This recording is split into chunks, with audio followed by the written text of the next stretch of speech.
नमस्कार दोस्तों, Kashi story channel में आपका स्वागत है।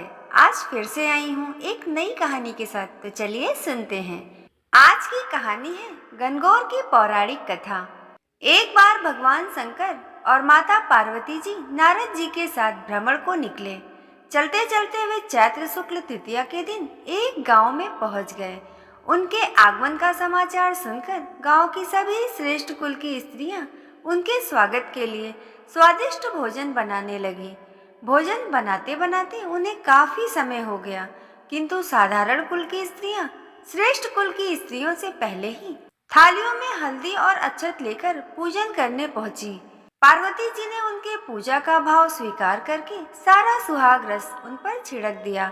वे अटल सुहाग की प्राप्ति का वरदान पाकर लौटी। तत्पश्चात उच्च कुल की स्त्रियां अनेक प्रकार के पकवान लेकर गौरी जी और शंकर जी की पूजा करने पहुंची। सोने चांदी से निर्मित उनकी थालियों में विभिन्न प्रकार के भोज्य पदार्थ थे।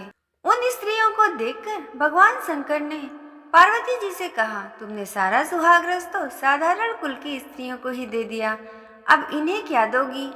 पार्वती जी ने उत्तर दिया, प्राणनाथ, आप इसकी चिंता मत कीजिए। उन स्त्रियों को मैंने केवल ऊपरी पदार्थों से बना रस दिया है, इसलिए उनका रस धोती से रहेगा, परंतु मैं इन उच्च कुल की स्त्रियों को अपनी उंगली चीरकर अपने रक्त का सुहाग रस दूंगी। यह सुहाग रस जिनके भाग्य में पड़ेगा वह तन मन से मुझ जैसी सौभाग्यवती हो जाएंगी। जब स्त्रियों ने पूजन समाप्त कर दिया, तब पार्वती जी ने अपनी उंगली चीरकर उन पर रक्त छिड़क दिया। जिस पर जैसा छींटा पड़ा उसने वैसा ही सुहाग पा लिया। तत्पश्चात भगवान शिव की आज्ञा से माता पार्वती ने नदी तट पर स्नान किया और बालू की शिव मूर्ति बनाकर पूजन करने लगी। पूजन के बाद बालू के पकवान बनाकर शिव जी को भोग लगाया। प्रदक्षिणा करके नदी तट की मिट्टी से माथे पर तिलक लगाकर 2 कण बालू का भोग लगाया। इतना सब करते करते पार्वती जी को काफी समय लग गया।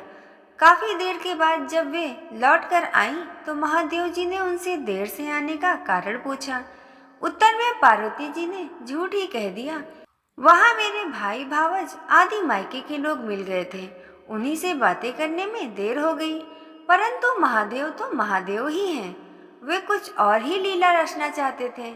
अतः उन्होंने पूछा, पार्वती जी, तुमने नदी के तट पर पूजन करके किस चीज का भोग लगाया था और स्वयं कौन सा प्रसाद खाया था? स्वामी, पार्वती जी ने पुनः झूठ बोल दिया, मेरी भावज ने मुझे दूध भात खिलाया, उसे खाकर मैं सीधे यहाँ ही चली आ रही हूँ। यह सुनकर शिव जी भी दूध भात खाने की लालच में नदी तट की ओर चल दिए।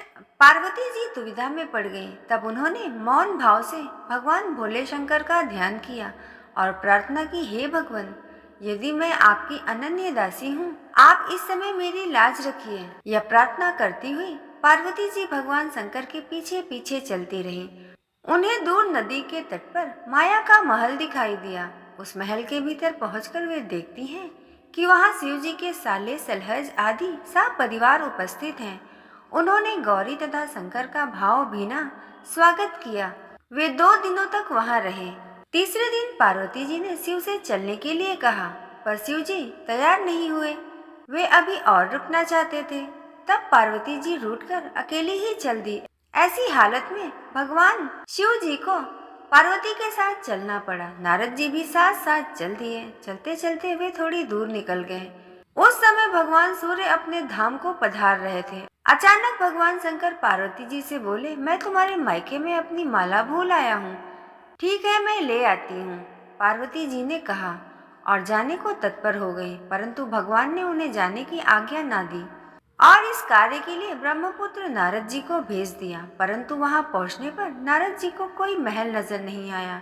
वहां दूर तक जंगल ही जंगल था, जिसमें हिंसक पशु विचर रहे थे। नारद जी वहां भटकने लगे और सोचने लगे, कहीं वे किसी गलत स्थान पर तो नहीं आ गए। मगर सहजा ही बिजली चमकी और नारद जी को शिव जी की माला एक पेड़ पर टंगी हुई दिखाई दी। नारद जी ने माला उतार ली और शिव जी के पास पहुंचकर वहां का सारा हाल बताया। शिव जी ने हंसकर नारद से कहा, यह सब पार्वती की ही लीला है। इस पर पार्वती जी बोली, मैं किस योग्य हूँ? तब नारद जी ने सिर झुकाकर कहा, माता आप पतिव्रताओं में सर्वश्रेष्ठ हैं। आप सौभाग्यवती समाज में आदि शक्ति हैं। यह सब आपके पतिव्रत का ही प्रभाव है। संसार की स्त्रियां आपके नाम स्मरण मात्र से ही अटल सौभाग्य प्राप्त कर सकती हैं और समस्त सिद्धियों को बना तथा मिटा सकती हैं। तब आपके लिए यह कर्म कौन सी बड़ी बात है। महामाये, गोपनीय पूजन अधिक शक्तिशाली और सार्थक होता है। आपकी भावना और चमत्कार पूर्ण शक्ति को देखकर मुझे बहुत प्रसन्नता हुई। मैं आशीर्वाद के रूप में कहता हूँ कि जो स्त्रियाँ इस तरह गुप्त रूप से पति का पूजन करके मंगल कामना करेंगी, उन्हें महादेव जी की कृपा से दीर्घ आयु वाले पति का संसर्ग मिलेगा। इस प्रकार गणगौर की यह कथा पूरी होती है। दोस्तों, अगर आपको कहानी पसंद आए तो लाइक करें। आगे और कहानियों को देखने के लिए काशी स्टोरी चैनल को सब्सक्राइब करें। जय श्री कृष्णा, राधे राधे।